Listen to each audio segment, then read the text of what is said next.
और हम ही ने तुमको इब्तिदा में मिट्टी से पैदा किया, फिर तुम्हारी शक्ल सूरत बनाई, फिर फरिश्तों को हुक्म दिया कि आदम के आगे सजदा करो, तो सब ने सजदा किया, लेकिन इब्लीस कि वो सजदा करने वालों में शामिल ना हुआ। अल्लाह ने फरमाया, जब मैंने तुझको भी हुक्म दिया था तो किस चीज ने तुझे सजदा करने से बाज रखा? उसने कहा कि मैं इससे अफजल हूं, मुझे तूने आग से पैदा किया है और इसे मिट्टी से बनाया है। फरमाया, तू बहिश्त से उतर जा, तुझे शाया नहीं कि यहां तकब्बुर करे, बस निकल जा कि तू जलील लोगों में से है।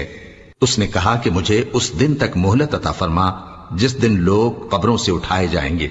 फरमाया, अच्छा, तुझको मोहलत दी जाती है।